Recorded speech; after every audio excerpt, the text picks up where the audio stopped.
Nice to see you again, and that was an extraordinary night of football, that was. Yeah, unfortunately without people. So 7 goals here in St. James Park. Yeah, it's now victory way. Good lessons for us. Incredible spirit and how we fought, how we come back, and not disappointed. That show what this team it is. So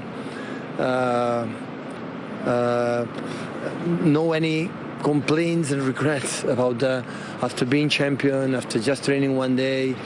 It's normal, the distractions that we had. We have to learn of that, but it's normal after winning the Premier League. The players, normally they want to do it, but it's already done. But still we have 60, 70 days before the final. So, but will be a good lesson for the future to come back as soon as possible. And but the spirit and the way we run and we play was really good. Ferran Torres, talk about him, hat-trick for him. Having incredible numbers and goals in his first season in the Premier League. Premier League, everyone knows how tough it is. He's so young and he's so clinical. So he's a guy who bodied like a winger, but maybe have to think about it, put it like a striker. Have an incredible sense of goal, a good finishing. The second goal in Crystal Palace is a good demonstration, and yeah, all the goals. He's a good player. Scott, having got back out and got another Premier League appearance, how pleased are you it's ended in victory in a game that went one way and then the other at times? Yeah, I think that's the most important thing at the end of the day was the 3 points, and I think he kept the unbeaten away record going. So yeah, for me personally it was brilliant to get a game. Yeah, I was a little bit nervous before because I think it's been over 2 years. So, but once that whistle goes, I forgot the feeling of how much I enjoyed it and why I've loved playing football since I can remember. And like you say, at 2, when they get the penalty and we're going at 2-2, you think, is it going to be one of them days? And then obviously the lads come up to me after the game, and first thing I said is, there's only me that plays in them sort of games. I think we said it would have been a boring 0-0 if Eddie played, I think. You managed to throw in a penalty save in the game as well, but I guess underlines the life. A goalkeeper, you save it and he knocks in the loose ball. Yeah, I think because he probably didn't put it as far in the corner as he wanted, it's more hit me on the forearm, and unfortunately span back across the front of the goal. But no, like you said, he's tapped the rebound in, so the penalty save's irrelevant. It would have been nice if it had went round the post or one of the defenders would have cleared it. But going back to what we said before, the most important thing was the victory. There's not much room for sentiment in football at times, but how much did it mean to you to get this opportunity tonight, and the fact that your teammates wanted you to get an opportunity? Yeah, it means everything to me. Obviously, I think someone just said there, it was 10 years ago since I played a Premier League game, so there does come a point where you think you're never going to ever get the chance again, and but it's never stopped me working hard and enjoying what I'm doing day in, day out, and hopefully how I've been around the place and how I've trained is maybe rewarded me with giving me a game. So I'll just keep doing what I've been doing and supporting the lads best I can.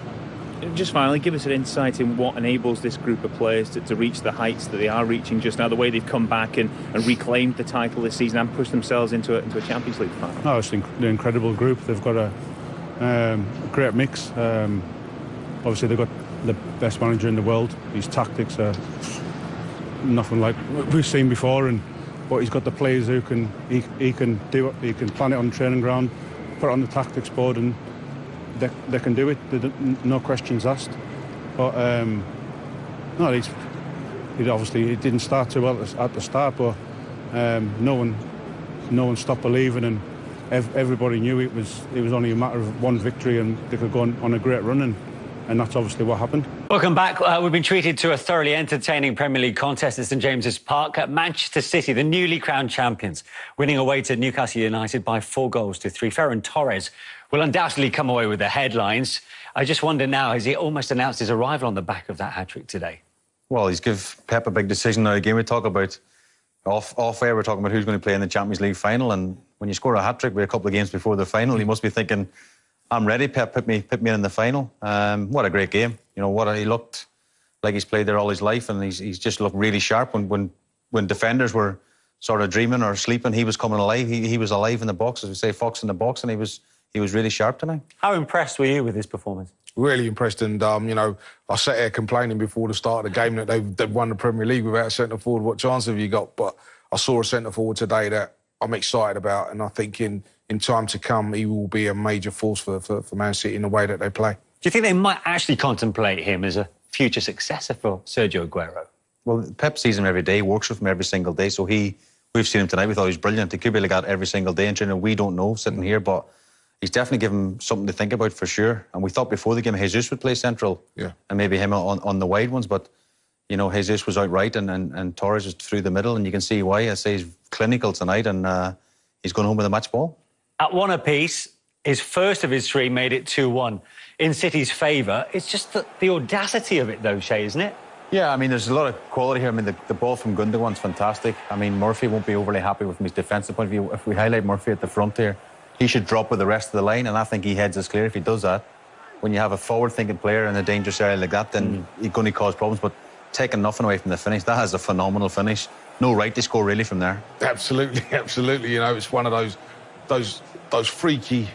Well, first of all, I thought he was flicking it to the far post, but then when I look at his reaction and where he looks at the ball, he knows he's hit that on target. So, an unbelievable finish, absolutely unbelievable finish. Remember Giroud scoring a goal pretty similar some years ago, but that's outstanding. Is something like that instinctive?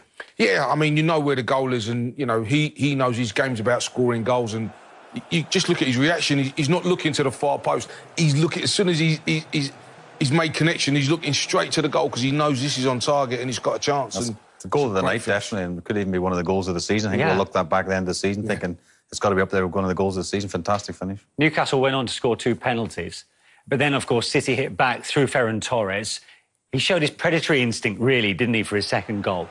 Yeah, definitely. I mean, the thing for a Newcastle point of view, they'll be disappointed because he's free in the middle of the box if you see it as runs on. I mean, again, Jesus does well on the wide one, gets the ball in the box, but when we see the replay, Minnie, she'll see either Kraft's got to get to him or I think it's Willock's got to get back as a midfielder and pick him up. You see he's free in the middle of the goal. I think it's always difficult, sorry to jump in there, I think it's always difficult. When he picks up that position there, as a centre-half, you're never going to go in there and mark him because you're frightened of that ball that goes across the 6-yard box. So he's clever in his movement. He's not gone in so that someone can pick him up. He's just stood on the edge. And if you're not getting a midfield player coming and marking him, then the centre-half's always going to go on the 6-yard box. When we saw City shape up initially for the contest and they decided to put Torres in the middle and Gabriel Jesus out on the right, were you surprised by that? I was, because we've not seen Torres before. So I was thinking Jesus is going to play through the middle and maybe he would play for the right. But then early on in the game, he made a great run across the near post and hit it with the outside of his boot, and I thought it was in. It just went wide, and it just shows why, because all his goals were one touch. As for the third goal that completed the hat-trick, if Newcastle weren't safe at this moment in time in their season, would they have defended this one differently? Yeah, possibly. I think they're getting a lot of bodies forward. They're trying to score themselves, to be fair to them. You know, we talk about being a clever foul. So Sterling gets fouled here now. Newcastle players, for me, looked a bit leggy. Talk about 82% possession. So they're chasing the ball most of the night, but Sterling comes alive, does a quick free kick, and if you watch the reaction of the Newcastle players now, maybe that's the reaction of the team that are safe. I mean, you're probably right. Yeah. If they're scrapping for points, they're sprinting to get back into position.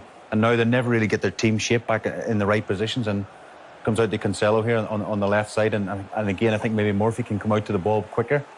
They just looked a bit leggy at this point. A little bit of luck to Torres what ends up here, but again, Les, what a finish that first time. Great finish. And again, look at him, look where his position is. Then he makes the run as if he's going to go for the ball, gets himself in that position. He's onside just as the ball's played there and hits the post and falls to him. And sometimes you say he was lucky, but you'll find out throughout his career, when the type of centre-forward he is, this will always drop to him because he's always looking for it. And that's a good sign, isn't it? Because you could see that wasn't the cleanest of finishes. No. And no matter which way it goes in, it doesn't matter. But clearly that is a feather in his cap, though, isn't it? It certainly is, because he's always in and around that box, looking for those balls that come across the box, looking for the things that come off the goalkeeper, looking for the things that come off the post. That means he'll score a lot of goals. Yeah. Yeah, lovely to hear from Ferran Torres. Interestingly, though, he talks about being equally comfortable playing out on the right wing or down the middle as a false or a real 9.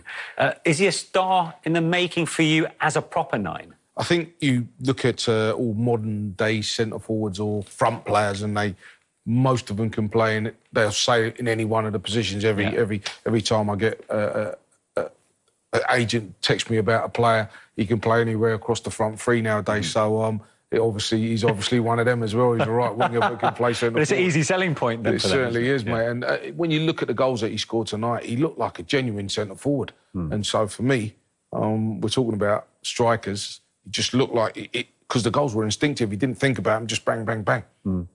13 goals from him in all competitions, which is more than Riyad Mahrez in his first season at the Etihad. And at £20 million, it looks like a decent bit of business from City, this. It's a bargain, yeah. And he says in interviews as well, he scored a hat-trick against Germany as well, which is no mean feat. Hat-trick tonight, Premier League hat-trick. He's putting himself in the thoughts. I know he asked the question about the Champions League final, and Pep will be looking at the game tonight and watch it back tomorrow and think, tell you what, we might not have to spend 100 million in the summer. We might have the answer already there. And we were trying to name the Champions League final team as well, and there's one last piece of the jigsaw, and Torres has done himself no harm tonight. Yeah. They'd still, of course, have 2 more games. But after that one game today, he's almost undroppable for the next one, isn't he? Yeah, you would think so. But again, we spoke before the game. He's got to get the balance right of playing the team he probably wants to start in the final, getting their fitness, getting their sharpness right for the final.